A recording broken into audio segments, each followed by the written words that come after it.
Well, welcome everyone to the Tennessee Native Plant Society Native Plant Series of speeches, of seminars. And it's good to see so many faces. We're going to be starting just momentarily. I had a couple things I needed to share. Excuse me, I think I'm going to lose my voice. We have on December 10th, not the third Tuesday, but the second Tuesday. Excuse me. The second Tuesday of December, we're not going to have a seminar in December, as we seldom do, but we're going to have a panel discussion on the 10th. There will be at least 3 of us talking and sharing and answering your questions. The topic is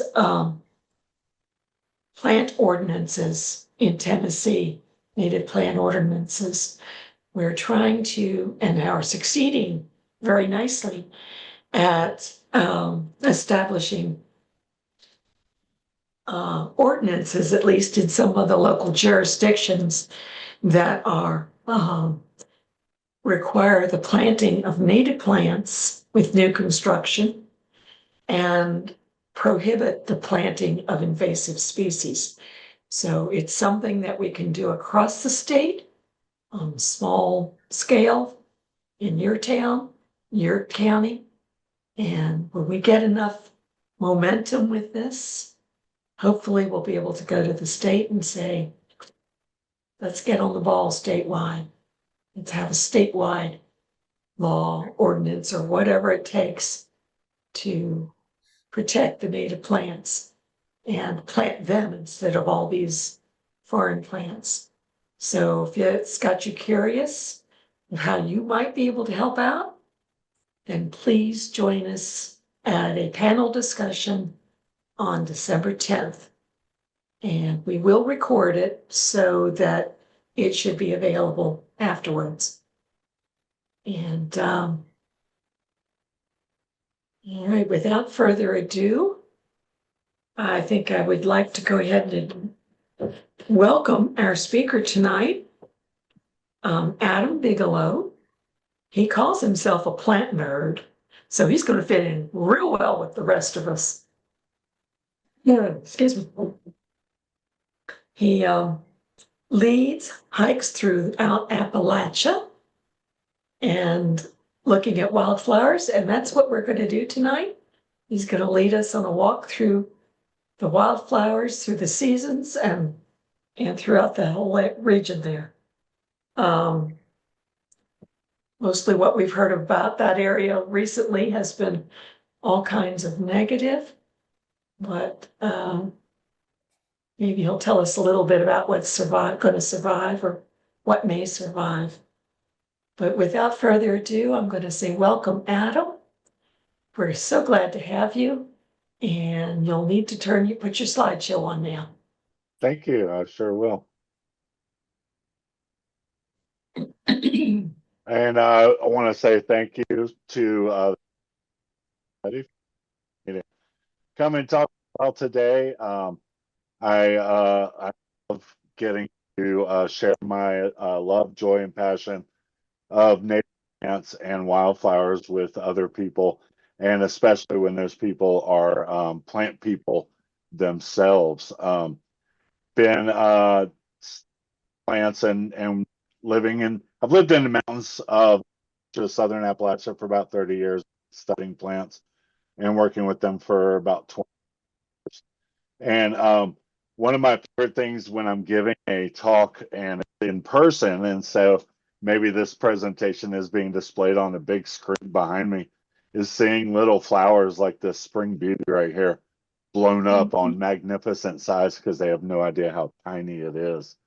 But I do have a ecotourism business here in Cullowhee, North Carolina, called Bigelow's Botanical Excursions. And in case you didn't know, Cullowhee, North Carolina is the center of plant love of the southeastern U.S.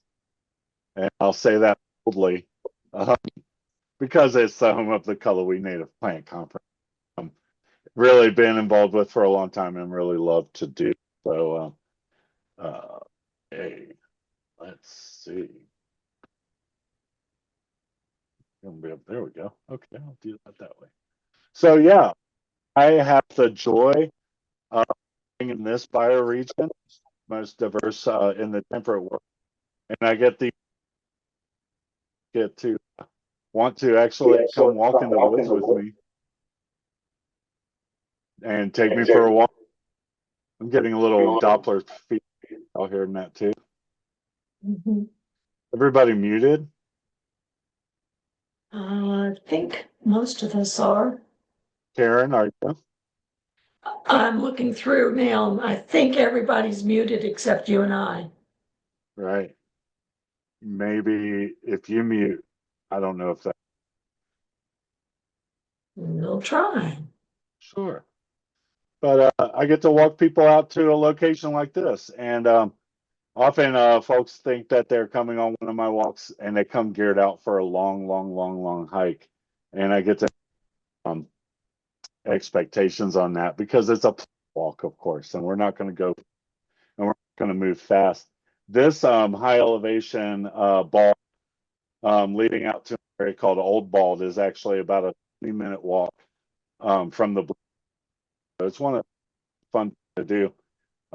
This is the Southern Appalachian bioregion. Circle in, and I'm really honored that Horn is in the ring. I use his book a whole lot in work and in teaching. So having that book centered in this area is really special because I don't have to deal with Newcombs and know that there's all kinds of plants in the Northeast that live in the high elevations of Southern Appalachian Mountains, but that our book doesn't really cover the southern plants that live here. So I'm really grateful for that. But really, Appalachia. This is what's Southern Appalachia. This is Blue Ridge Parkway, one of the many places. And for me, the love of this temperate rainforest and diversity is matched in my world. I grow up with nature connection, and I came to this kind of accidentally. And some 20 some odd, probably 25 years ago now, I accidentally fell with wildflowers, and it's been my longest, most successful relationship in my life. And I hope to actively stay in love with wildflowers for the rest of my life. And for 3/4 of the year, it's just joy and celebration walking outside the door of my house and into places like this, or driving really close and getting into places like this. But we're right now getting into a time where that is, fall is very beautiful, but desolate, horrible, miserable year where there's nothing growing and everything's brown and cold, dark all the time. You just find yourself sitting in a rocking chair in front of a wood stove, flowers of Tennessee, Ohio Valley, and Southern Appalachia, while sipping on bourbon. Why am I even continuing in the world? Why they're out there? All of a sudden, springtime comes, and for most people, springtime gives thoughts of warmth. Warmth is what they go with springtime, and they're like, oh, it's spring when it's warm, and then it turns back to winter when it's cold again. But I get confused. When it's warm all the time of year we call summer. Spring, like other transitional time, fall that we're in right now, can contain all the seasons, sometimes in a single day. And this is the unopened flower bud of the umbilicatum. You'll have to trust umbilicatum. But there is this one set up, and it's probably 3,000 feet in elevation, up an area called Moses. And a long time I have been the very first spring wildflower that appears. During that desolate time of winter, our culture is so out of balance that we're forced to celebrate New Year's and go out and celebrate on December 1st, or maybe stay home and have our own celebrations at home. The next day, brand new year, and we're supposed to like celebrate around on December 31st. Look at the ground January 1st. There's no difference. Nothing has changed. And that's the time of year where so many people are trying to make these sale life changes. They fail. They're trying to change when nothing is changing in our northern hemisphere world. And so, but springtime comes because the day before this trout lily was trying to open itself up in the snow, there was no sign of it on the ground at all, and then it emerges and it starts progression that leads to the full beauty of. Now, I celebrate trout lily as the first wildflower of the spring, but every time I do, it kind of laughs at me because red maple are really among the first to bloom. Flower of Adam, a red maple. Adam, I'm Yeah. gonna ask a pause. Okay. Your voice is cutting out badly. Oh, Does anybody have any suggestions on what this might be? We've had everybody muted but Adam, yeah. and it's still happening. I have Okay. no clue. Well, let me try. I'm using Bluetooth buds, and so I could try to just and see if the computer audio can work.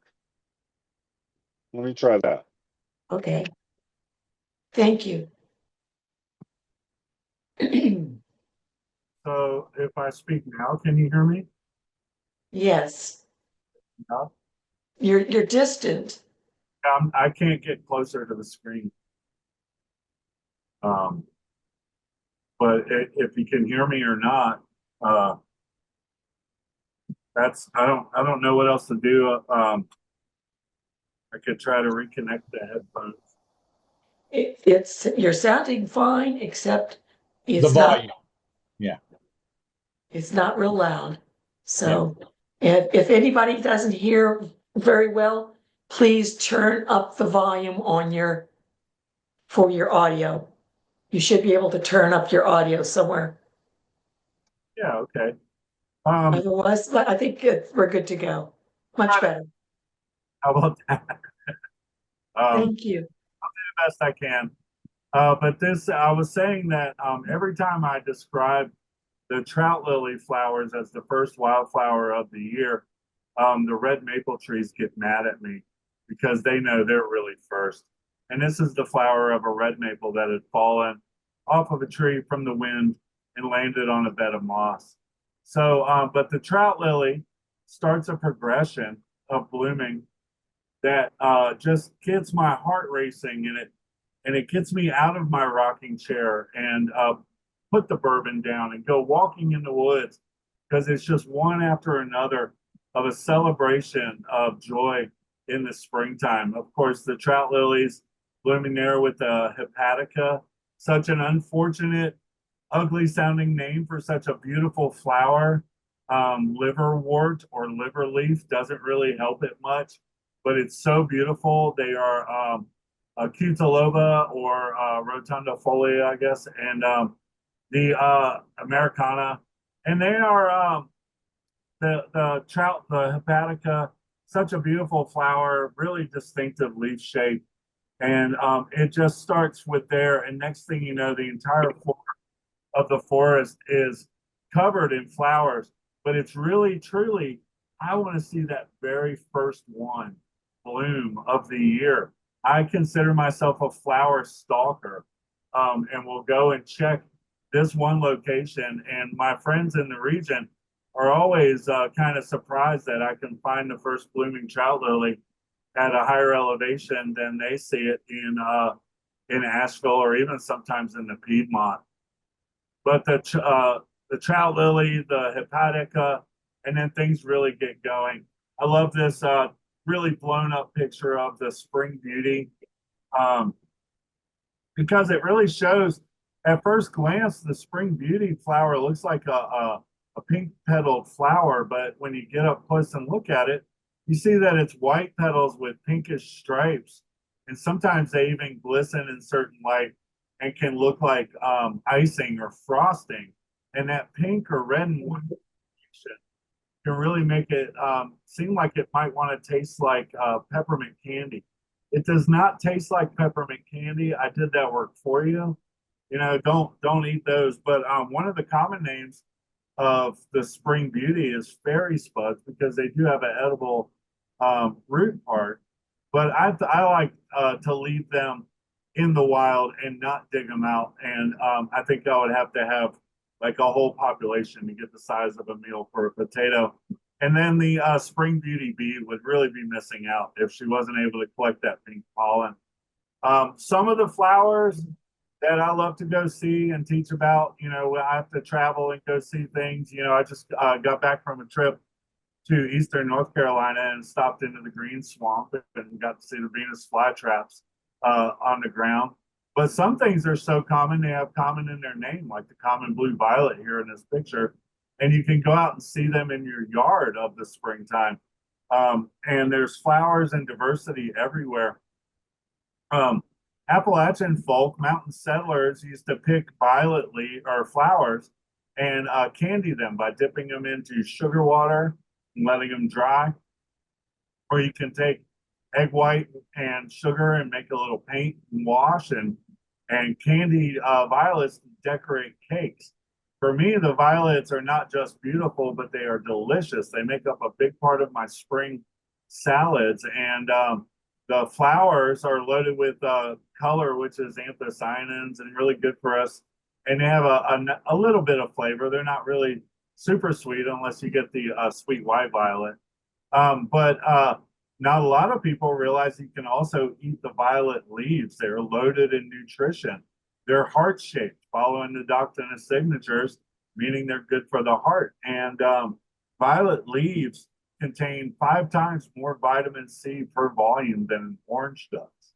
Now, granted, to get the same volume of an orange, you need to pick a whole big bowl of violet leaves. But once you pick that bowl, then you'd have 5 times more vitamin C than the orange. You'd have vitamin A that the orange doesn't contain. It wasn't grown in industrial agriculture conditions in Central or South America and picked early, artificially ripened while it was shipped using fossil fuels to come sit on a grocery store where 40% of them are thrown away.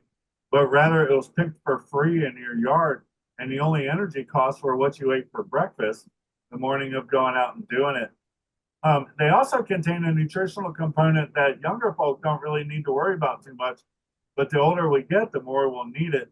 And that is, in botanical terminology, we call that mucilage.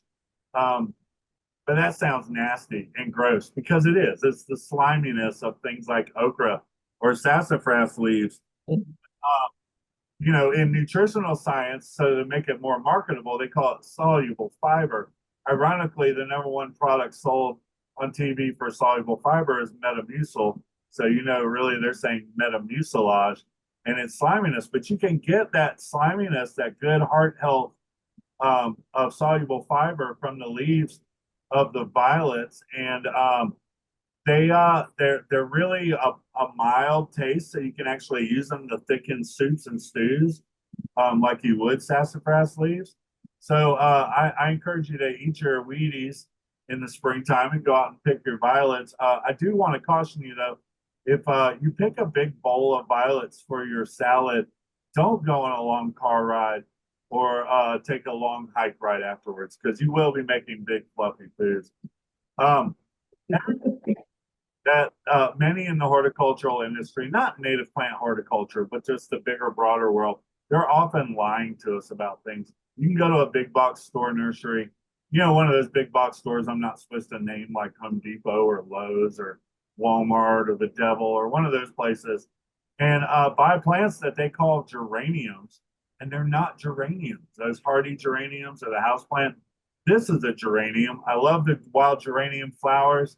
They have a long bloom time for a wildflower garden, even as each individual flower is only open for a couple days at the most, and really beautiful. And you can see the previous flower parts, the pistils and stamens down below. I'm going to assume that you all remember all the different parts of the flower and all their names because you're the Tennessee Native Plant Society, and also because you were taught that in elementary school. And your elementary school teacher, she was a saint and a gifted educator, and she taught you all the top parts of the plant and flower. And if you don't remember, it's not her fault, it's yours. We are talking pistils and stamens, and the pistil is comprised of the stigma, style, and ovary, and the stamen is the anther and the filament, and the anther produces the pollen. Your elementary school teacher, also 95% chance she was a she, even to this day. She probably doesn't teach it the way I like to teach it when I'm on my walks, because I like to use humor and storytelling to get people to learn things. So, the pistil, the female part, females, y'all can be real pistils who are often stigmatized for your style. If you don't know the ovaries on the female side, then you got another problem. Whereas on the other side, the pollen producing, you have to stay, man. You think you know all the anthers, but the women will fill them in later. Stamen, anther, filament, pistil, stigma. I'm moving on.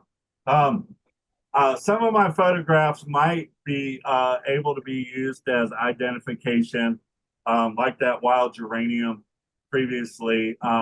But this one is a little bit more stylized. This is a top-down view of the foam flower, Tiarella cordifolia. And I love this photo of from the top down because it really shows it looking like a crown of individual flowers and the salmon-colored anthers.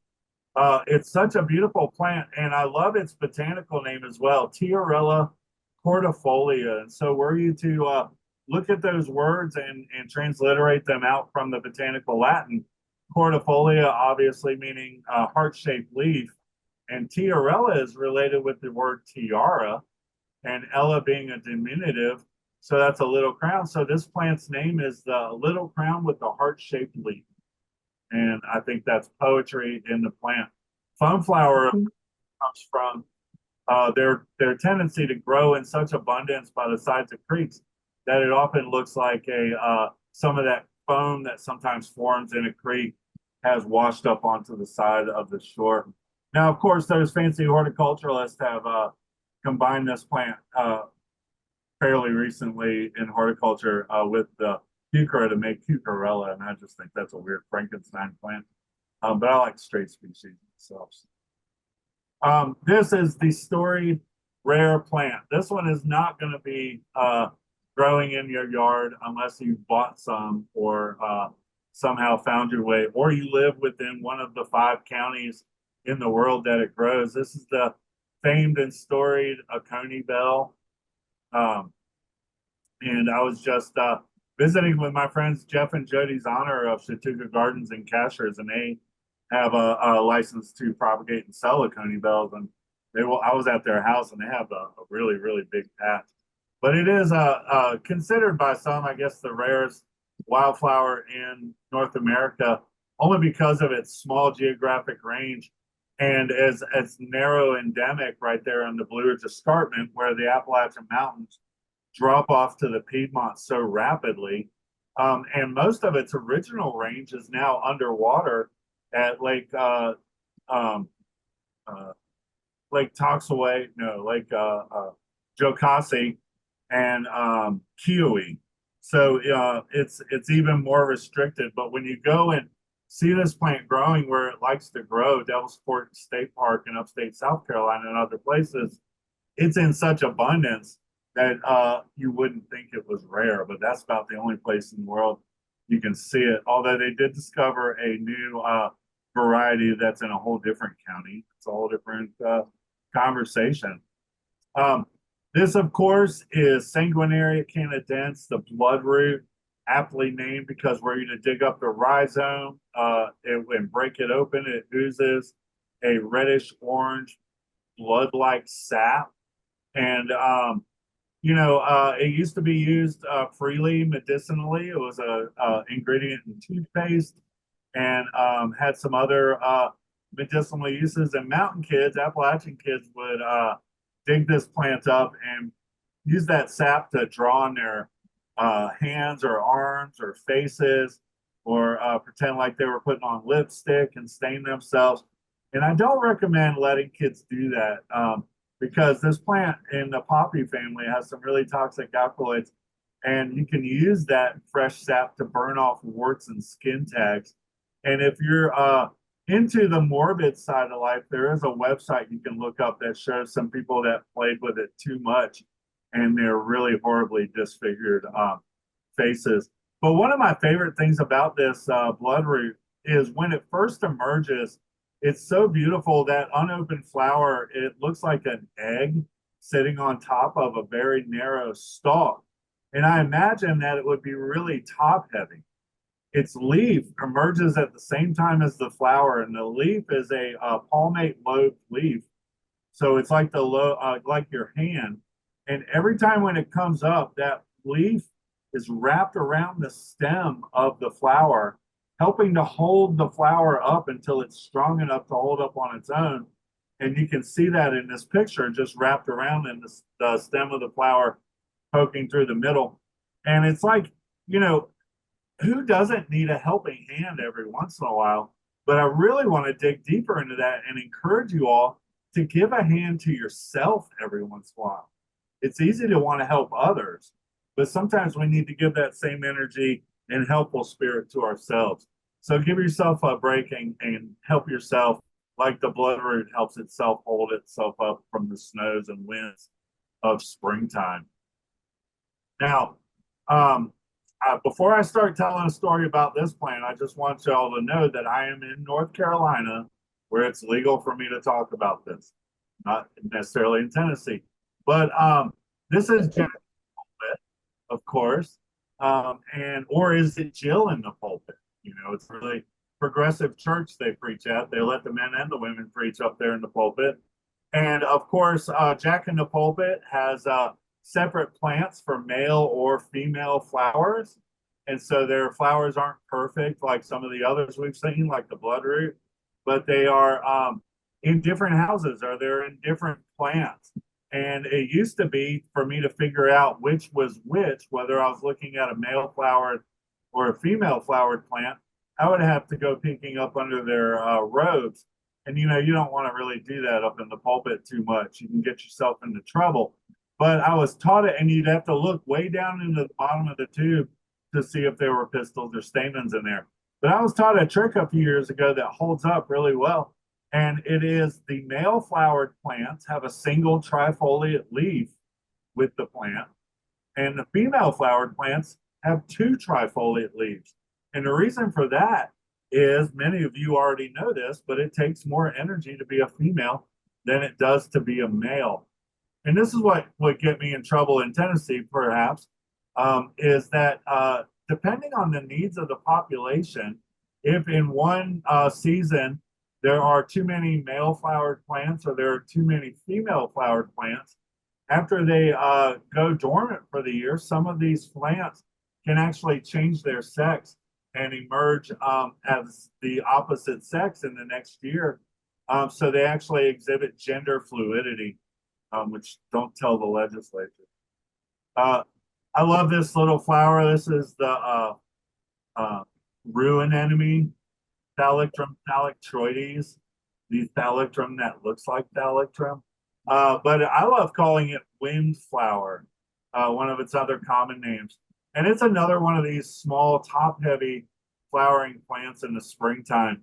And I was given a trick for photographing plants by a photographer friend of mine some years ago, that what you want to do is you frame up and you get the frame and the image you want to take, you capture, and then you take a long, slow inhalation, a deep breath in, hold it, and then you exhale slowly. And at the end of your exhale is when you take the picture.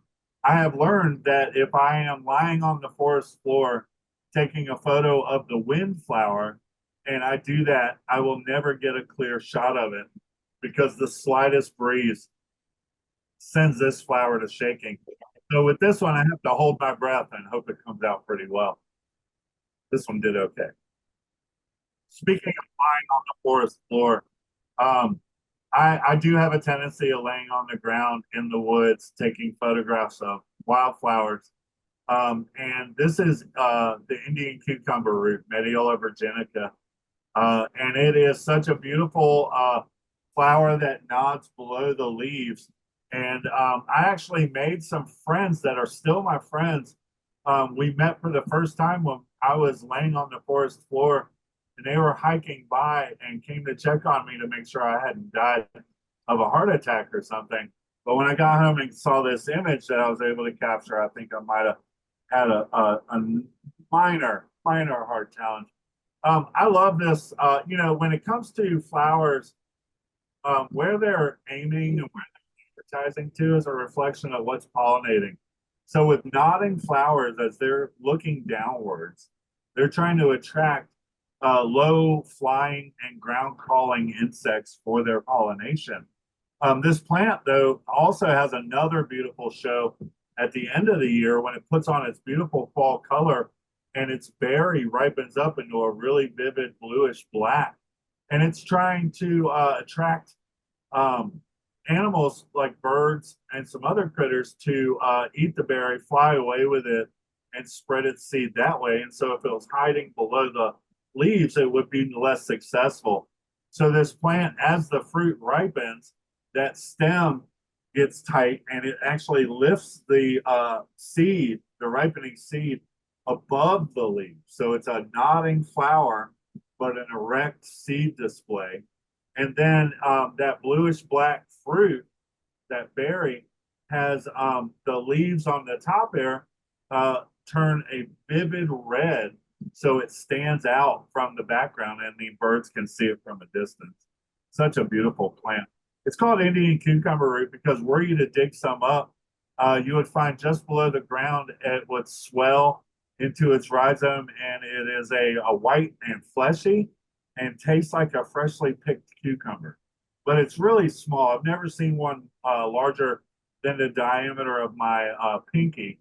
And to get enough for a meal to share with a couple of friends for a salad or a cucumber salad or something, you'd have to decimate entire populations. And I think that would be pretty sad.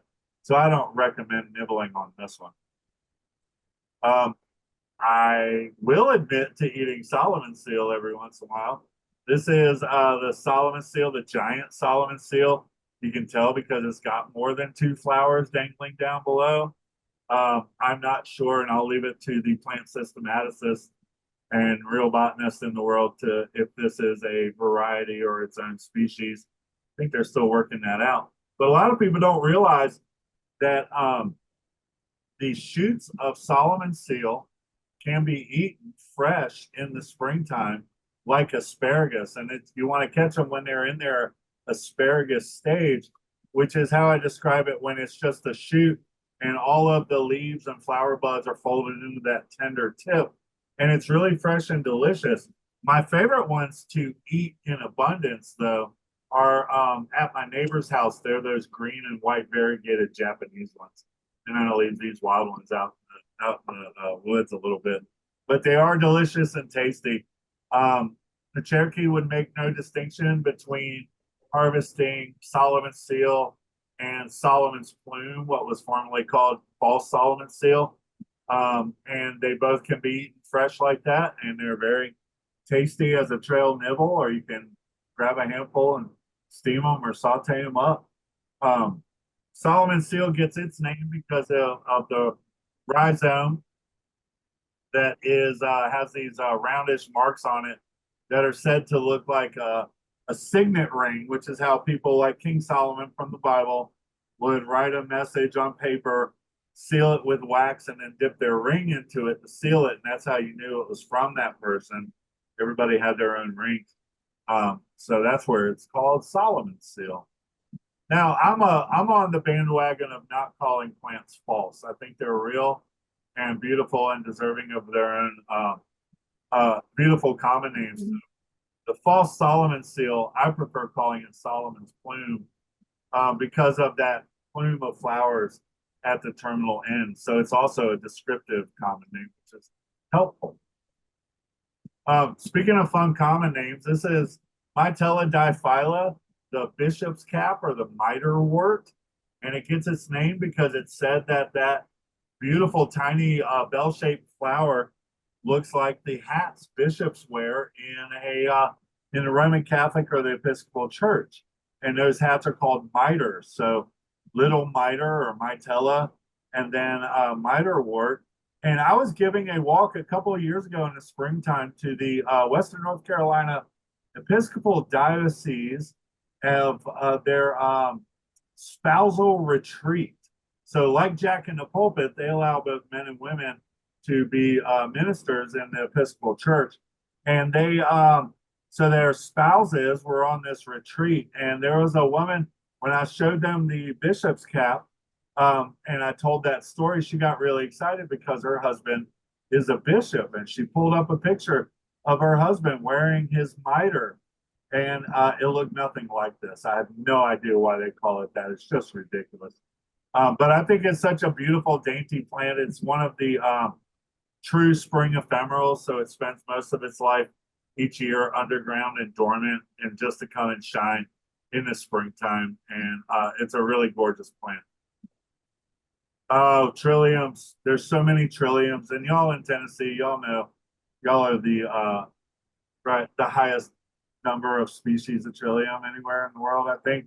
But if you looked at it from a bioregion and not a political boundary, then it's all of us in southern Appalachia. The wake robin, the trillium rectum, everything about trilliums is in threes, and even three different types of trilliums, erect, nodding, and sessile. This is the wake robin, such a beautiful flowering plant. You know, a lot of folks know that their seeds of trillium and some of these other spring wildflowers are dispersed by ants who take the seed, eat the fleshy, protein-rich eliosome, and then deposit the seed into their waste pile. Many don't realize that there's another insect that's involved in this too, and that's the yellow jackets. So let's hear some praise for the yellow jackets as they spread the trillium and the bloodroot seeds around.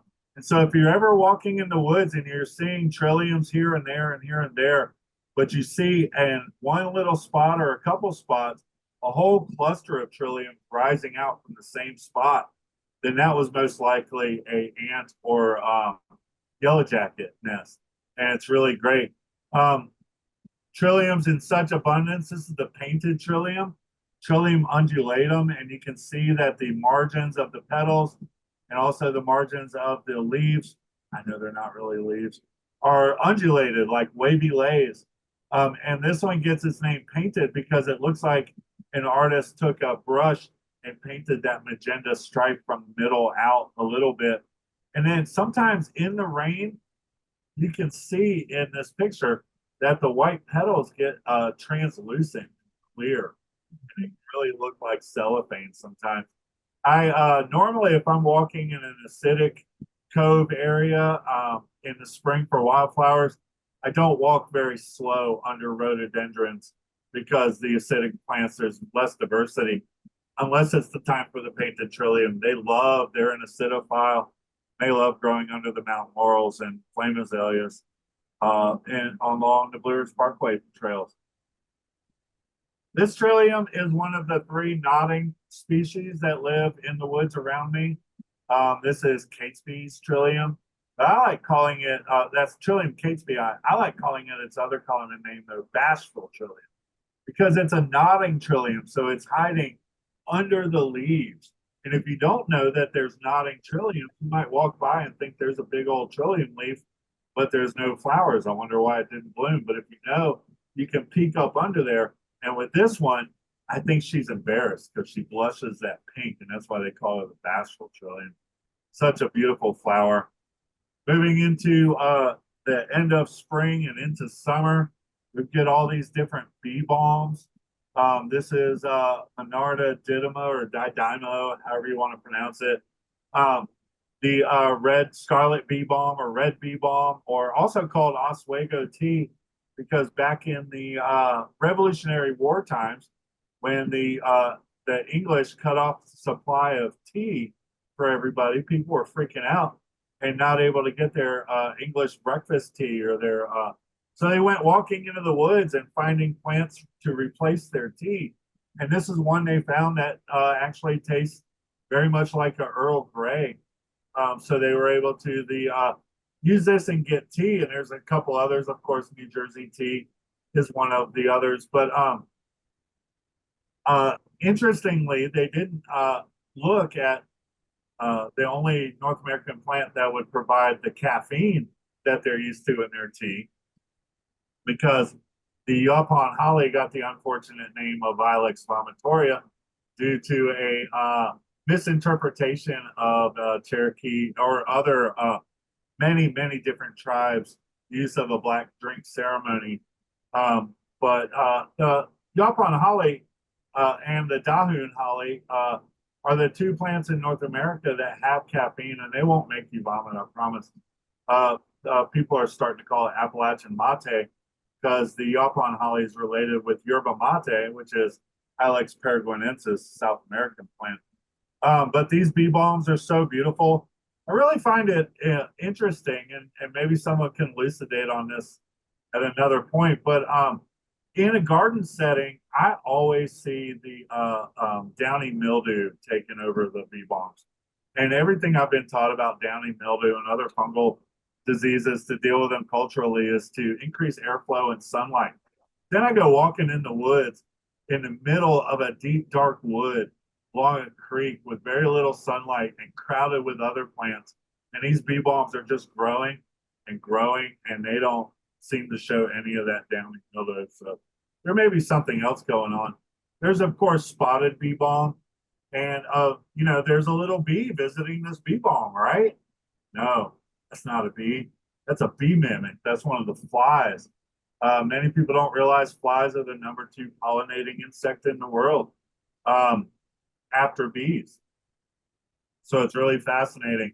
And then there's this one that is a naturally occurring hybrid between a red bee balm and a white bee balm. And this actual population is on the Blue Ridge Parkway in bloom right around the time of the Cullowhee Native Plant Conference. And there is a red bee balm, a scarlet bee balm right to the left of it, and a white bee balm to the right. And then this Monarda media, if that's what it really is, I don't know, is the hybrid right in between the two. And so every year, some of my friends collect a little bit of this seed and maybe a cutting, and then they give it a new cultivar name. I think that's how horticulture works. I love where I live. This is a photo taken from the top of Whiteside Mountain in Highlands, North Carolina. And unless you have been to the Highlands Plateau in the maybe June, July, you might never have seen a pink flowered locust like this, because this is a very rare and special plant for this region. This is a Hartwig's locust. Some people also call it clammy locust, but that name can apply to a different one. But Robinia hartwigii, and it's a narrow endemic that's only found on the high elevation granitic rock outcroppings in the Highlands Plateau. So just a handful of mountains that you can get to. But luckily, Whiteside Mountain, which is protected and open for hiking for the public, has a bunch of really great populations of it right at the top. And it's beautiful. This is a maybe a 12-foot, 15-foot tall at the most locust tree, and it's among my favorite of the flowering locusts. That's for sure. Hartwig's locust. Come walk in the woods with me in the summertime. I'll take you and see it. Sun drops on the Blue Ridge Parkway. Really fascinating. This is Oenothera fructicosa. It's related with evening primrose, of course, Oenothera biennis, but that one opens in the evening. This one opens in the morning. And it's another one of these long blooming plants, long blooming cycle, but each individual flower is only open for a short time. You can see all their buds ready to go behind there. And then I want to really point out the floppy, dangly floral parts, the pistils and stamens sticking out there, which really tell a story of moth and butterfly pollination, butterfly wing pollination. So if you notice, there's a red dot in the very center of the flower. That's where the nectar will be. And moth and butterfly do not land when they're feeding. They hover and they flap.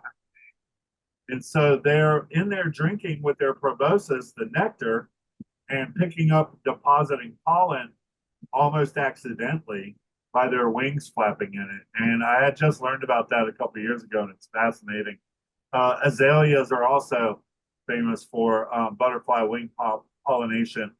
Also, I don't know if this has made it into y'all's news feeds or not, or if you've seen any interesting talks by moth people, but it turns out butterflies aren't a thing. Butterflies aren't real. I mean, and I'm not saying something crazy like birds aren't real, that whole wacko conspiracy theory joke, but like butterflies are really kind of a smooth day flying moth. And in the family, the butterfly family, there's 24 groups below the family level in Lepidoptera, and 2 of them are what we call butterflies, and the other 22 are moths. And none of the rules that we were taught when we were younger about how to tell the difference between a moth and a butterfly hold up. So let's hear it for the moths. I got to hear a talk by Jim McCormick from Ohio on that topic.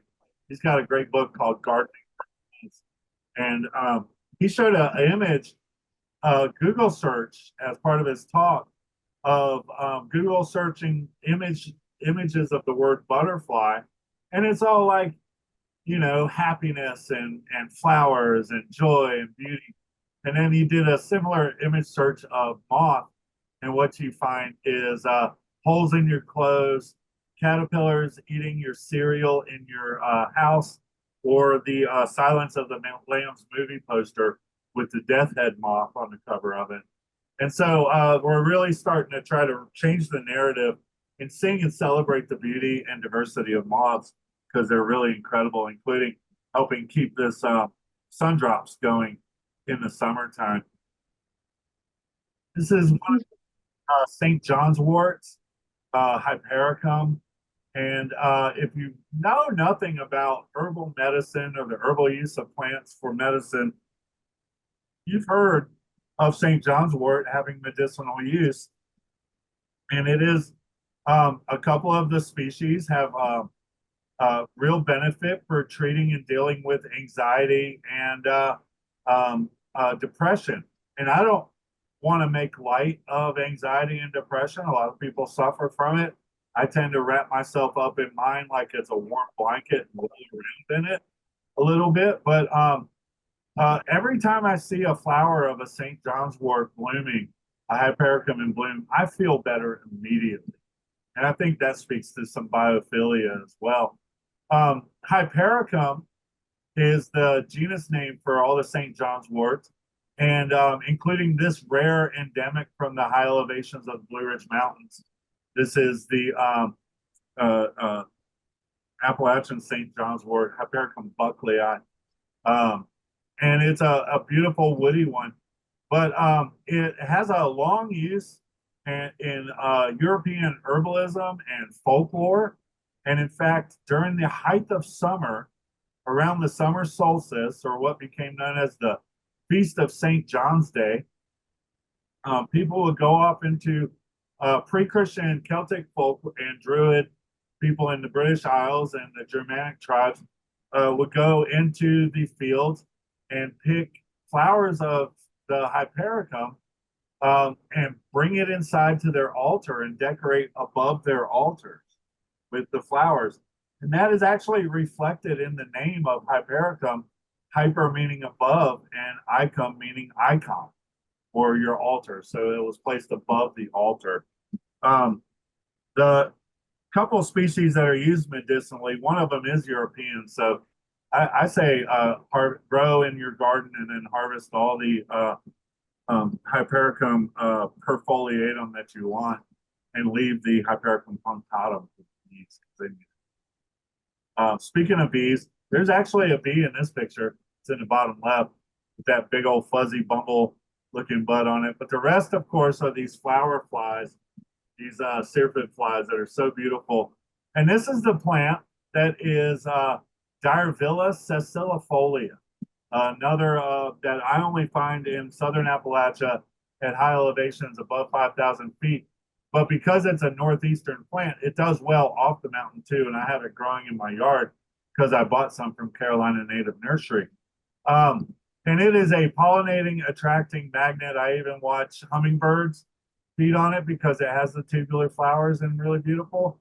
Unlike a lot of my people that I work with and know in the native plant world, I love and celebrate common names and the diversity of common names. I'm studied in ethnobotany, and so the more common names a plant has, the more human uses and human connection it has. And I love it when there's multiple common names for plants, and I encourage people to be loose. Not with this one though. When I'm teaching this plant to people, I'm very careful to try to get them to call it southern bush honeysuckle, and don't shorten it to honeysuckle, because then they might want to go buy it and they get that Japanese honeysuckle vine. And don't shorten it to bush honeysuckle. I don't need to tell that story to y'all in Tennessee. It's a nightmare of an invasive plant. But the southern bush honeysuckle, Direvilla sessilifolia, is a really beautiful shrub. Spreads by rooting. It's above arching canes, and really beautiful fall color for both the leaves and the seed heads. I found it interesting. It's sessilifolia, and you can see where the leaves attach to the stem, and there's no petiole. It's sessile, and that's why it's called that. And a bunch of years ago, I was at the Cullowhee Native Plant Conference listening to a person present on research into southern bush honeysuckle. And this botanist, she pointed out that there were, I think, 3 subspecies at the time. I don't know how that's held up to the systematic changes.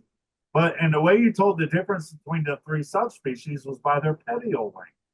And that made me sit up in my chair because I'm like, wait a second, it's sessile. They don't have a petiole. Turns out they do. And the differences between the 3 different subspecies is one's petiole is 0.03 to 0.05 millimeters long. One is 0.05 to 0.09, and one's 0.07. And I learned that, and I just said, I'll forget it. They're all southern bush honeysuckle. Just walked away from that. I'll leave that to y'all. I love showing this picture and asking people and saying, isn't that a pretty flower? And everybody goes, yeah, it is. And I go, no, it's not. No, it's kind of a boring flower. It's green, the flower, and it's in this little tube, and it has a little yellow sticking out. And what's pretty are obviously the modified leaves of this scarlet paintbrush or Indian paintbrush. And I have high confidence on my ID on this one because in this area I live in, there's only one species. If I went a little bit towards Texas and out west, then you'd be in real trouble. But beautiful scarlet paintbrush, Indian paintbrush. This is in the Orobonchaceae family, which is the family that we've grouped all the hemiparasitic plants into. And so this plant has green parts, it has chlorophyll, and is able to make its own photosynthetic energy, but it also has a relationship with grasses that it grows with, and links its roots up with the grass roots to get some of the nutrient from them as well. So it can make its own sugars and maybe get some water and nutrients with the help of the grasses. So it's a hemi or partially parasitic plant. Speaking of plants that eat, sharing nutrient with grass flowers is different than these flowers of the pitcher plant, the purple pitcher plant, which like to eat bugs, obviously. I just learned recently, though, that there is a partition, I thought, between the insects that pollinate the flowers of the Sarracenias and the insects they like to eat. That's not the same. I thought they would make their flowers up high so they're not eating their pollinators, but it turns out they worked that out with the bugs long ago, and they're not going to eat the ones that are pollinating it. Such a beautiful flower for a really beautiful and interesting and creepy plant. If you're ever trying to teach plants to kids, start with the carnivorous plants, insectivorous pitcher plants. Just capture them like it did me. I made a pilgrimage a few years ago to Rowan Mountain Highlands, which is in the area that's decimated from Hurricane Helene, to see this flower, the Gray's lily. Such a beautiful plant, only grows in that small area. Doesn't grow in the mountains near me. I'm a good 4-hour drive from Rowan Mountain, but it's in those Rowan Highlands and probably in the Tennessee. Beautiful leopard spotting prints on the inside and a nodding plant. So conservation is imperiled due to a fungal disease that in part is being spread by people touching the flowers, looking at them. So there were signs all around on the Rowan Highlands to not touch the flowers and just take pictures. So I did, I promise. It's a Turk's cap lily. And I really think that the timing for the Cullowhee Native Plant Conference, third week of July, pretty much forever and ever, was in part because this is in bloom on the sides of the roads at the Blue Ridge Parkway at the time where we're at the Cullowhee Native Plant Conference. It's probably not the only plant that was chosen for that time of year, but it's definitely a signature plant. And it can look similar, especially on younger ones, to the Carolina lily, Lilium michellii. This is such a superb flower that they called it Lilium superbum. And you can tell the difference between the two by, if you notice at the base of the petals, each petal has a green arrow, and then all of those arrows are triangle added together make a green star that you can see when you look up into the flower. And that's really like to see if you're looking at the Carolina lily or the Turk's cap lily or a small Turk's cap lily. Because once they get big and they get enough sunlight, then they're going to be in super abundance and almost like a candelabra of flowers.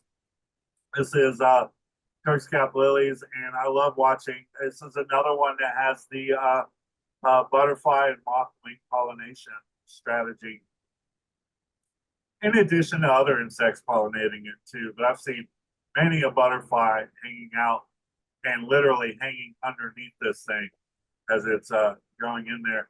Summertime is famous also for yellow composite flowers. Yellow composites, we even have the term for them, the DYCs, damn yellow composite. They can be hard to tell apart. They're really beautiful.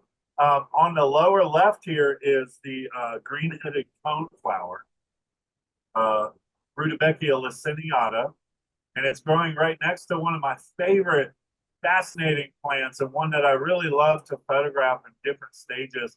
This is Filmy Angelica, Angelica triquinata, and it's got small, beautiful flowers, but the real show of its beauty is the architectural structure of its umbel and the seeds as they develop and get bigger and change color and pattern and texture, and they're really gorgeous. And when they're fully large and viable, you can actually pull off some of those seeds and chew on them. And they have a very similar digestive benefit that chewing on licorice does, or there's another Apiaceae plant that just left my mind.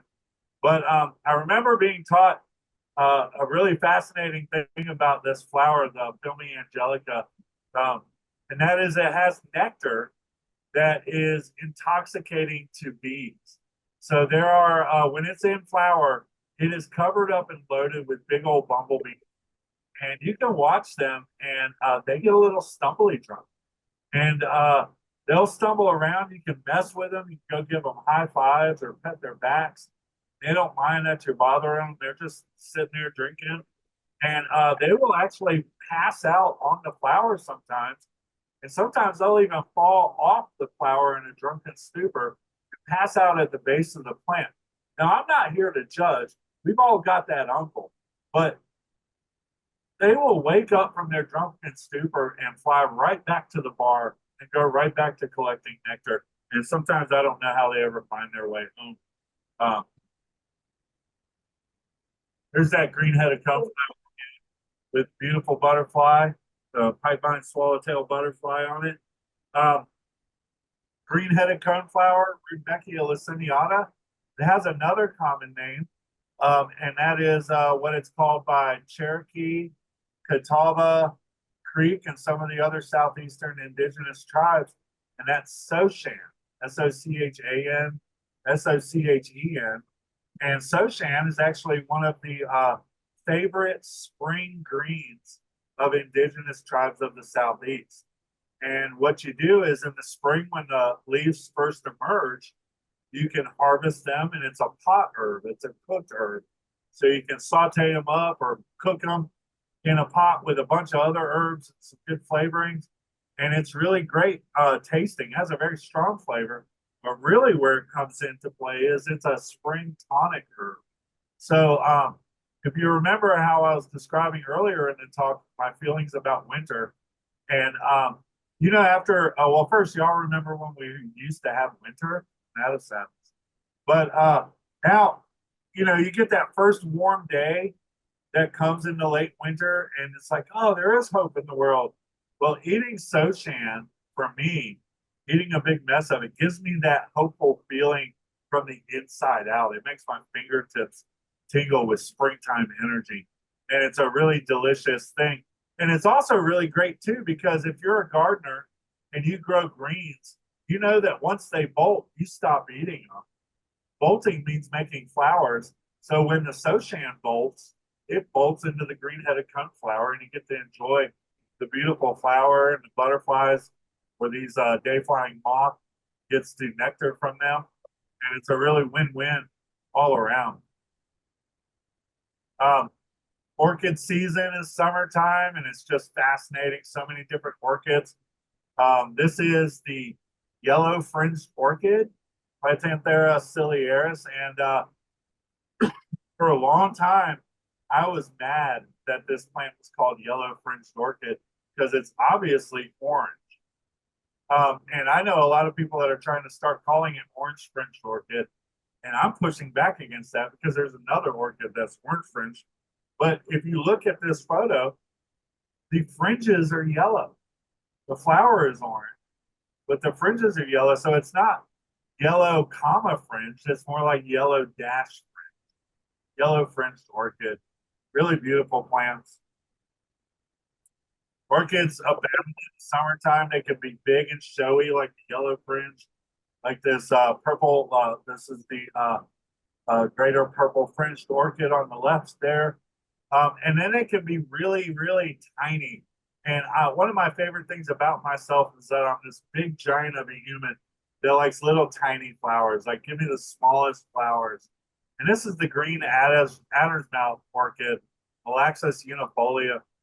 And for scale, that's a strawberry leaf vine. And so that's how tiny that flower is. And in that, and it maybe grows like 4, a little bit 6 inches, maybe a little more if it's really happy. But the flower head is maybe an inch or so, inch and a half, 2 inches. And in that, there could be 60 flowers in bloom all at once, and they're tiny. And I would love to know what tiny insect is responsible for pollinating. If you know, there's a tiny, tiny bug flying in there. That's not a dandelion, obviously. That's not a grass, is it? But this flower has the name grass of Parnassus. And it's not growing in a Greek island from mythology, Parnassia, but it's growing at seepage along the Blue Ridge Parkway at the vertical bog. Really beautiful flower and beautiful leaves. We have 2 species in the mountains and 3 species in the state of North Carolina. This is the Acerifolia, kidney leaf grass of Parnassus, because those rounded leaves you can see at the base of the flower in this picture are said to look like the rounded leaves of the deciduous wild ginger or Acerum canadensis. There is still hope for Appalachia, and there's hope for monarch butterflies. And when we think of monarch butterflies and flowers, we think of the milkweeds, or what I like to call the milk flowers, because they're really important for, they're the host plant for the caterpillars.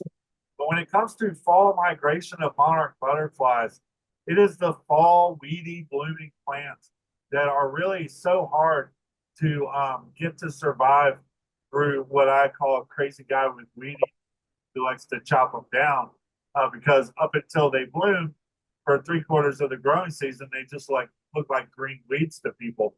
But then these asters pop. This photo was taken at one of their known roost sites up on the Blue Ridge Parkway at the Caney Fork Overlook. So when the monarchs are passing through in their annual migration south on the East Coast, a bunch of them come and spend the night in the red spruce trees right here at the Caney Fork Overlook. And if I time it right, I can go hang out with hundreds and hundreds of monarch butterflies flitting around. As long as the maintenance department for the Blue Ridge Parkway didn't cut all the flowers down ahead. Or like this year, of course, right during the timing of the monarch migration is when the Hurricane Helene was coming up. And they these insects are fascinating. They sensed it. They knew the hurricane was coming and they diverged their pattern. They'll do that if there's storms. They'll roost and settle down.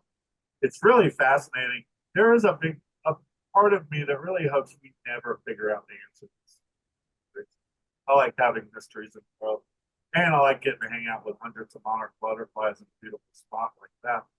But the asters are really important.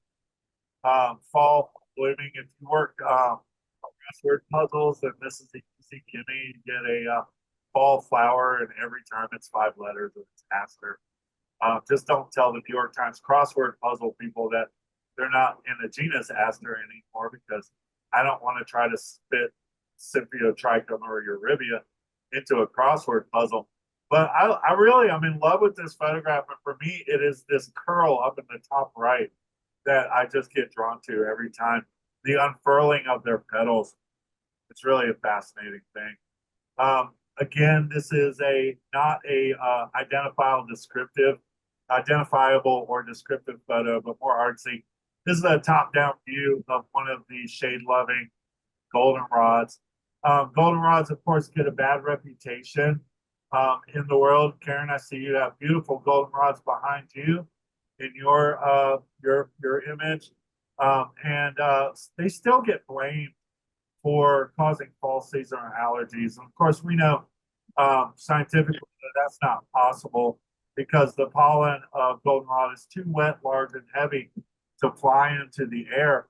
And the only way to get the pollen of goldenrod into your nose to cause a histamine reaction is if you picked one of the flower stalks and shoved it up into your nose.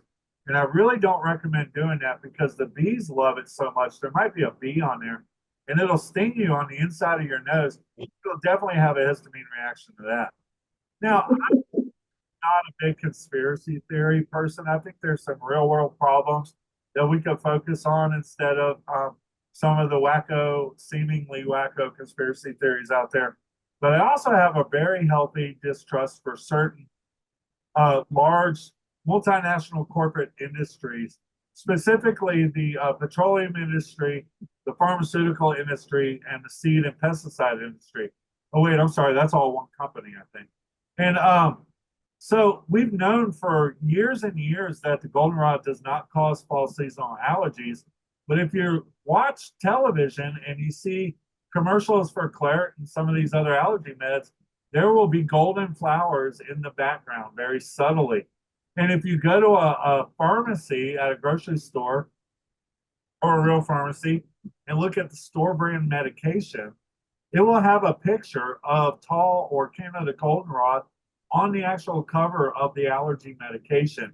And here's where the conspiracy comes in, because not only do goldenrods not cause fall seasonal allergy, but you can make a tea from the flowering parts and the above ground leaves of goldenrods that relieves the symptoms of fall seasonal allergies better than any of those medications, with no side effects and very few contraindications. So celebrate the goldenrod, and it's a delicious tea, I think.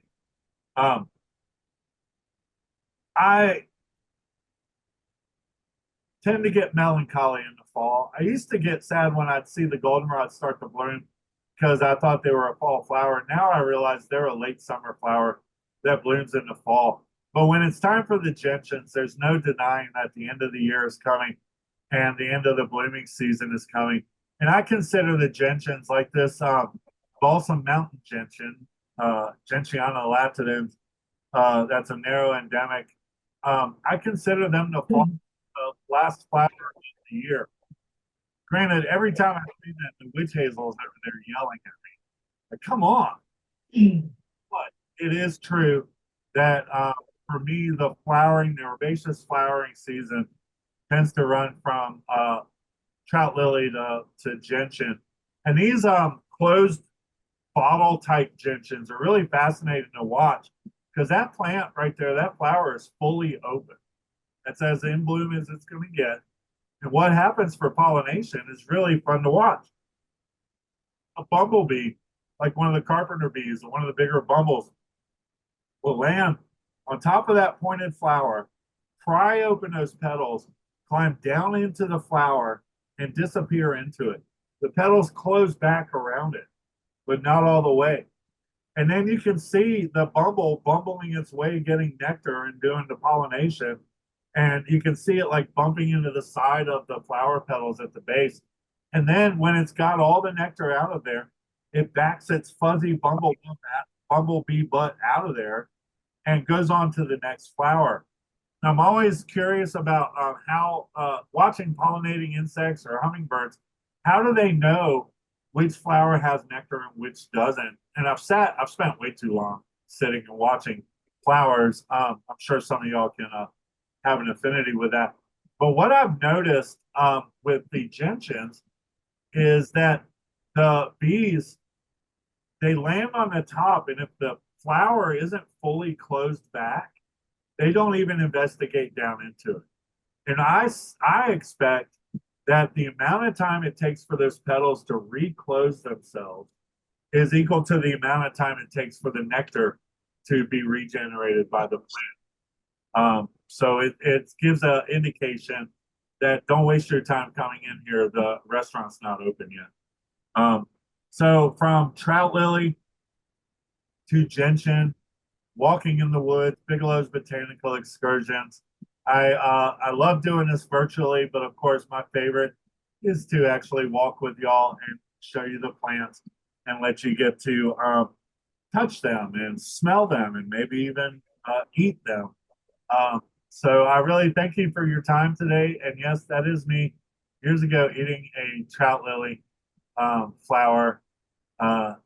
It's really last little story about trout lilies and edibility.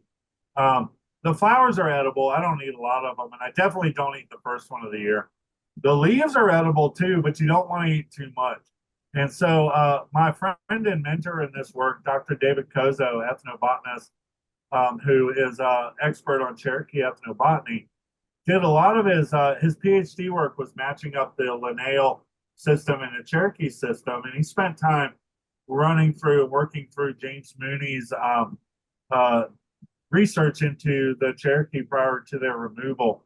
And Cherokee, I live in Cherokee country and right in adjacent county to the eastern band of the Cherokee Indian. And I know a bunch of people who are enrolled members and adjacent to it.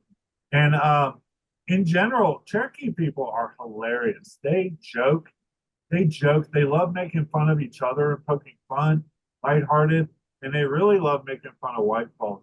And David Kozo suggests that the two stories collected about trout lily, from James Mooney's papers in the mid 19th century, were one of those jokes about the silly white folk, because there's two medicinal uses collected from two different sources on the trout lily. One, the trout lily is a contraceptive agent, and so you can get the contraceptive benefit by eating large amounts of the leaves, according to this one collected story. And then another collected story, and this actually holds up and it's true, is that if you eat a large amount of the trout lily leaves, it causes projectile vomiting, which, if you think about it, would be a very successful contraceptive agent. I don't think anybody's getting down. Well, it's all coming up. So I thank you for your time and listening to my silly jokes and stories about plants and flowers. And I, like you, can't wait for the return of wildflowers in the spring and the return of the trout lily. And I will end my hearing and turn it back over, and I have time for questions. Wonderful. Thank you so much. I enjoy your humor. I suspect a lot of them do. I can get in trouble sometimes. Well, let's see. I'm looking through the comments. Yeah, sorry about my voice. I don't know. It usually works. I don't know why it didn't, but Who hopefully. knows? I commented back when you were showing the geraniums. Mine were blooming. My wild geraniums were blooming up until 2 weeks ago. Ow. Of course, I also have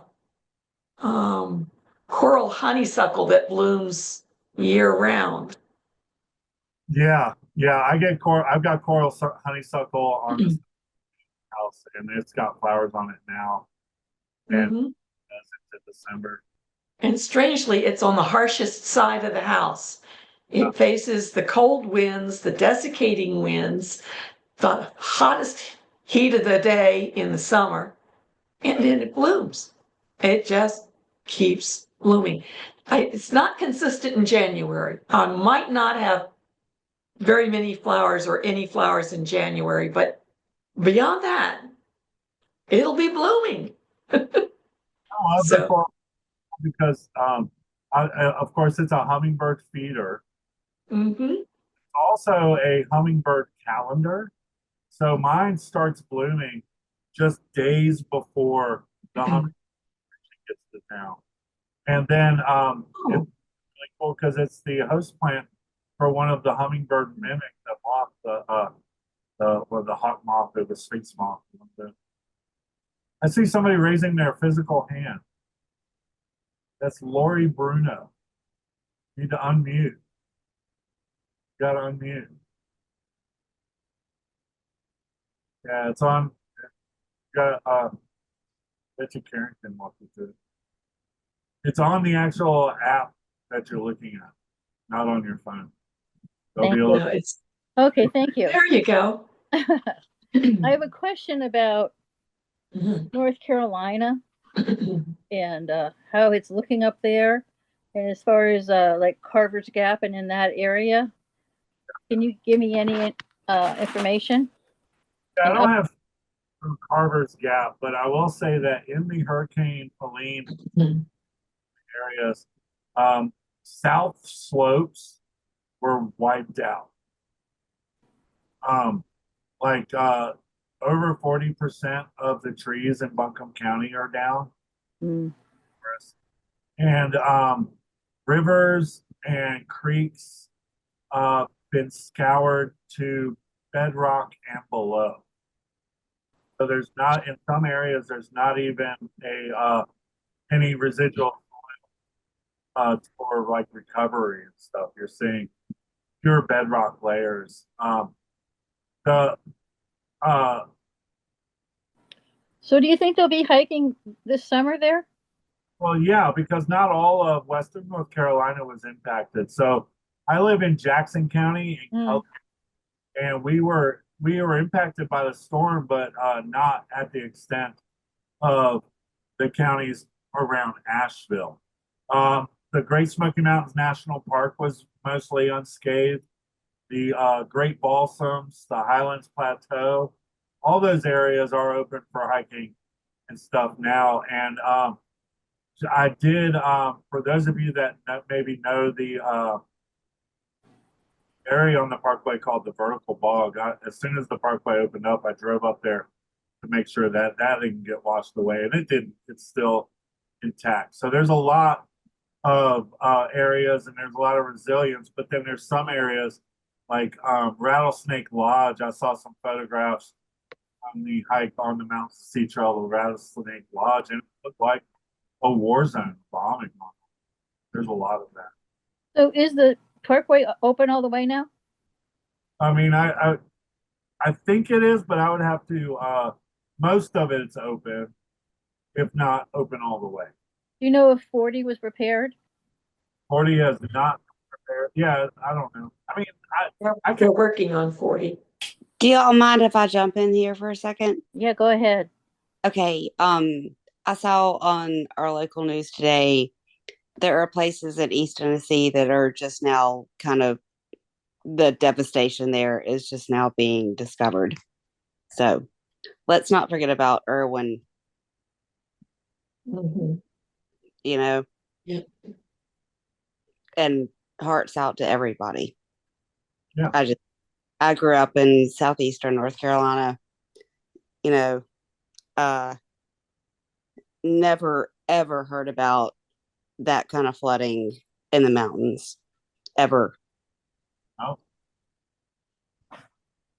You know, one thing, up until Hurricane Helene, many of us, myself included, felt that the Southern Appalachian Mountains were a great place to write off the impending apocalypse of climate change and biodiversity loss and all of that. When And I so- was, sorry, I'm not trying to interrupt, but when I was growing up, it was where people went to retire. Right, they still do. But that Yeah. bubble now burst. There are no safe places. There are no safe places on this planet from where you can hide from the climate change impacts. And this is just the beginning. I used to be really doom and gloom because I've studied a lot of this. I have degrees in environmental science. But it's still doom. I'm just going for less gloom. Because Well, there's about that. the thing that put me on the trajectory that I ended up on was Edward O. Wilson's The Future of Life. It's a sadness. But Yeah. You have to participate. And you have to try to make it better, right? We can barely hear you. I'm sorry. It's because I'm getting all passionate. I said it because you have to participate. You know, you have to be there. We've lost you, Anne. participate. What I would add to that is, as you all know, there's so many really big problems and things that we're dealing with in the world right now, and many of them are outside of our individual capacity to have any kind of effect on. But one thing, and so like we're not going to recycle or bring our grocery bags to the grocery store and get out of climate change or biodiversity loss. But each one of our yards can have immediate direct impact on biodiversity loss and resilience native plants and removing invasives. And I know I'm preaching to the choir, but I like to preach. Oh, you should continue to preach. I ain't give up. I'm not passing it off to the next generation. It's mine. I'm at fault. I'm responsible. But also, I just want to point out that this whole idea of personal individual responsibility and the carbon footprint was created by British Petroleum and some of the other large petrochemical companies to deflect the fault onto them.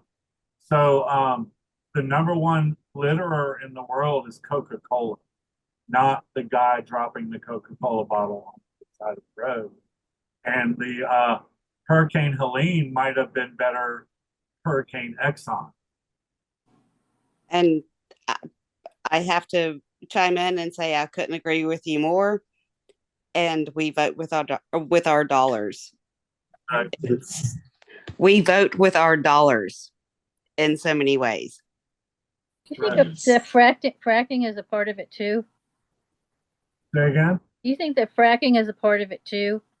All extractive fossil fuel resources, yeah. So we've had the technology and the know-how to get ourselves into a renewable energy system for a long time, but it's been stopped because it's a threat to profitability. I'm sorry to interrupt. Memphis was on a completely electric streetcar system until the car companies decided that they saw a profit in Memphis streets and put a stop to the completely electric, completely self-sufficient public transportation that we had. Well, I think we're getting away from the flowers. Right, So, we are, but it's also interrelated. It really is. It is, but we have a lot of questions yet or at least some questions. One comment by Yolanda was, the fruit looks like a miter. It's not the flower, it's the fruit. Fruit looks like a miter? I'll have to look at it again. So the fruit, it's like a little cup, and then the black seeds sit into it. I don't know. I'm gonna have to take a look. And then the miter hat is it's the fringes, I think, as far as I understand, the fringes on the miter hat that were resembling the fringes on the flower. But I love stories, even conflicting one. I believe all of them equally. And yeah, that I'm sorry to interrupt again, but a coworker and I were talking about the origin of the name hydrangea, and you could look up hydrangea and find 10 different descriptions of why hydrangea was named hydrangea. Sure. One comment is, oh, good Lord, DNA sequencing, changing all my fungi names. Now they're coming for the butterflies. So it's not the butterfly names that are it's more of a celebration of moth. Another comment, Cindy says, lemonade moth is as pretty as any butterfly. Mm-hmm. The rosy maple moth, that's a beautiful one, isn't it? I don't know if Bart's still on, he's a good one for those, for all the different flowers, the moths and butterflies. We've started celebrating moths at the Colorway Native Plant Conference. Our buddy Lenny Lample from Charlotte, North Carolina, has given a big moth talk a few years, but he also, when the weather's conducive, which it wasn't this year, sets up a mothing sheet. So in the evening, we go out into the dark and go mothing. And if you've not participated in something like that, it's a lot of fun. I do it at my house just by leaving my doors open. Is that the same moth guy from the University of Kentucky? No. Okay. There's another moth guy, I think it's from the University of Kentucky, who's doing the same kind of thing. Yeah, it's a very common way of studying moths. And there's a big, sadly, it's the same weekend as the Colorway Native Plant Conference, but I think it's in West Virginia, and they call it Mothapalooza. Okay, I think that's what I'm thinking about. Yeah. I believe, yeah. I heard it on a podcast with the uh native plant guides, I think it was. Yeah. Native Plant Podcast. Yeah. Yeah. Know those guys. We have a lot of folks that have said, thank you, very interesting, great talk, thank you. Eric, I'm interested in ethnobotany. Do you find it useful in your day-to-day life? I definitely do. So ethnobotany is the study of the relationship of people. And we are a culture of society that's plant blind, and we don't really think about plants and their roles in our lives. Of course, we all do because we're native plant folk. But you know, people even forget, like if you're wearing a cotton shirt right now, you're wearing a plant. And so the ways that people interact with plants, for me, I'm the proud son of a children's librarian. I grew up in a library surrounded by stories and books. And so it's the stories of plants that really drew me in. And it's the storytelling around plants that is my bread and butter. But it didn't take me long to be talking about um, this can be used for medicine, or this can be eaten as edible. To go, oh, well, why aren't I using this for medicine? Or why aren't I eating this foods? And so just like with that brief nutritional story on the violets, so many of the wild foods are loaded with nutritional benefit. And when it comes to, excuse me, day-to-day medicine, now I'm very thankful for modern scientific advancements. If I get my leg cut off, I would like a medically trained doctor to sew it all back together for me. I don't want to put a salve on it to get my leg to reattach itself. Saying that though, once it's healing and it is sewn back and we're into wound care, that's where the plant medicine works way better than those pharmaceutical medicines. And I actually have intimate relationship with that very thing, because I had a traumatic leg wound that I had a very progressive wound care doctor, and we were able to treat infections using plant medicine. So oil of oregano, uh, thymol is the active compound, is antimicrobial like crazy. So you can actually use it to, it's effective against MRSA, it's effective against strep. You can deal with different infections. So when it comes to colds and flu, you know, whatever y'all want to do on your flu shot is fine. My flu shot is elderflower, elderberry. It is among the highest antiviral plants in the woods. And you know, right before you get sick in the flu season, which we're entered, and you get that, oh gosh, I hope I'm not getting sick feeling, and then 2 days later you're sick. If you start consuming elder syrup, elderberry extract, or elderflower tea at that time, you won't get sick. Or if you do, your symptoms will be highly reduced and your flu will only last 2 days. And I can point you to the National Institute of Health linked research on that. And so even like the pharmaceutical treatment for flu, Tamiflu, will give you, instead of 9 days of flu symptoms, you only have 5, but its side effects are upset stomach and vomiting. So then you got the flu and you're throwing up for 5 days. That doesn't sound fun, but you can take elderflower and elder syrup and not get sick at all. So I vote for that. I don't go on vacation without it. All right. And if I'm teaching the kids, if I'm giving a talk at a school, I will pre-dose with this. Sure. Well, that says, thank you, Adam. Informative as always. Hoping to take a walk with you next year. Yeah, come on. Somebody said, Stacy says some of our plants think it's spring. My obedient plant is in full bloom right now. crazy. I saw an iris in full bloom today. You know, I did. they pop every year if it gets cold and it warms up. But seeing some of these resilient they should know better. Southeastern doing it. It's really cause for alarm. A friend of mine, Bob Dellinger, around here, in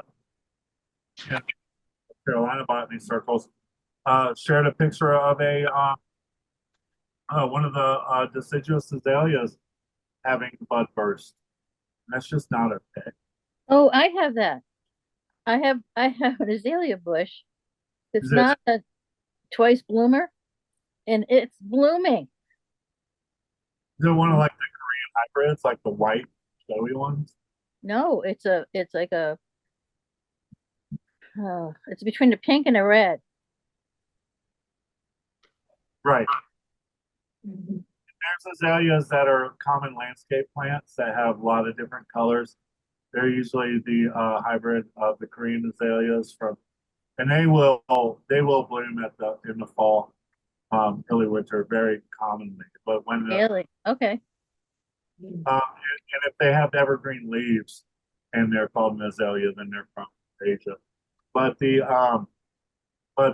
deciduous azaleas, native ones, blooming is cause for concern. There's a lot of comments about Thanksgiving tomatoes. A lot of us have tomatoes.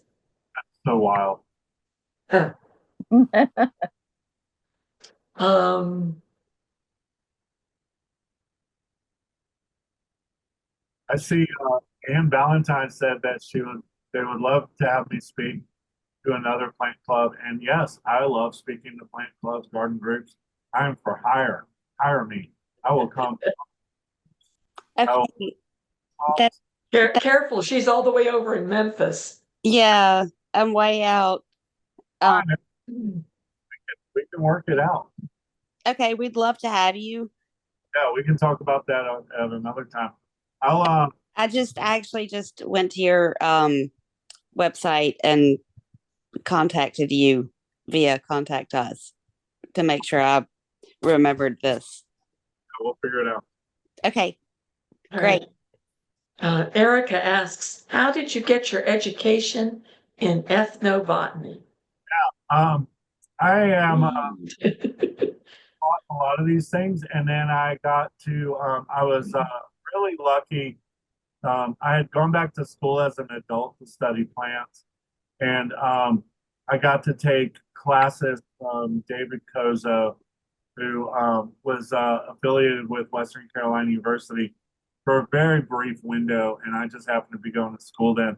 And then we've maintained a working relationship and friendship after that, and reading books, reading wildflower guides.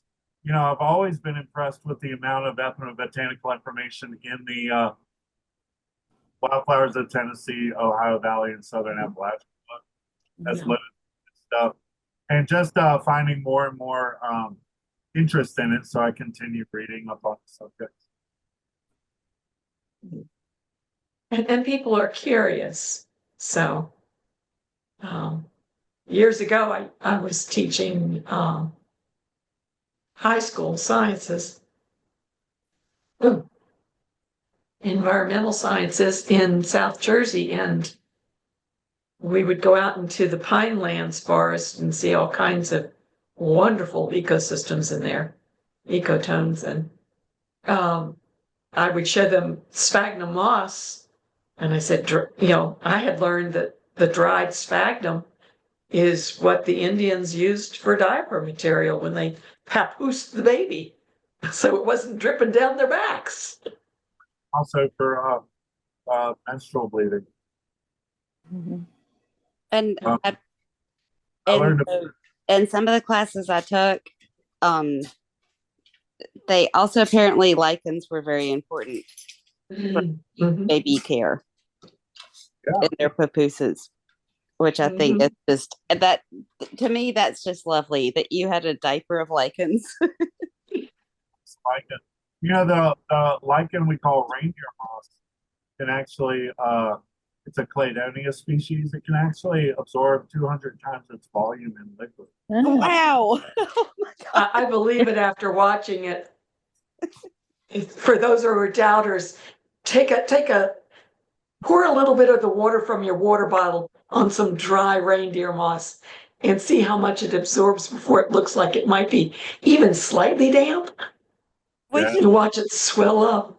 we don't have those lichens out here in West Tennessee. We've got, we've I'll got bet you do. we've got absolutely beautiful lichens, bark, Ugh. more the bark here in lichens that really rehydrate when it rains, but we don't have many of the lichens that hang down off of trees. Oh yeah. Reindeer moss is on the ground. We don't really have that. There are I parts. bet you do. I bet I can go find up- some. I'll You come can walk go up with you into somewhere. northern Shelby County. It's there. It's there in northern Shelby County. But if you go down into T.O. Fuller State Park, there's not nearly as much. It's interesting, just Mhm. that You, slight change in the soil. you pay me my exorbitant, outrageous fee to come present to your garden group.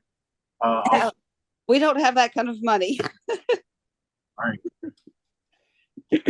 But no, Okay. yeah, I definitely want. We are in search of. We're filling up the 2025 calendar right now, so Yeah. I'd like to stay in touch. I do this for work. I want to thank you, Adam. It's way past our normal closing time, but we've all been having so much fun. So, Very much. and we hope we haven't kept you away from anything. And it's been a pleasure having you as our guest. And hopefully it'll drum up a little business for you. I'll come visit Appalachia. We could use your tourist dollars next year. I know you could. I want to close like I like to close off and just let y'all know that the love of plants is reciprocal. They love you too. And at any place you're at, going on around you, you can stop, slow yourself down, quieten everything, look around and find something beautiful. You can. So true. It's a lovely parting thought. So I want to say thank you Thank you. for all those that have left comments that say thank you. Thank you. And there's many of them. I think most people before they signed off said thank you. So we appreciate it. We appreciate your time, and the check's in the mail. I do it for love and I do it for money. I know. And we're here because this is something we love. I do. So Bye, y'all. Thank y'all. Good night, everyone. thank you so very much. And I'll see It's you. been fun.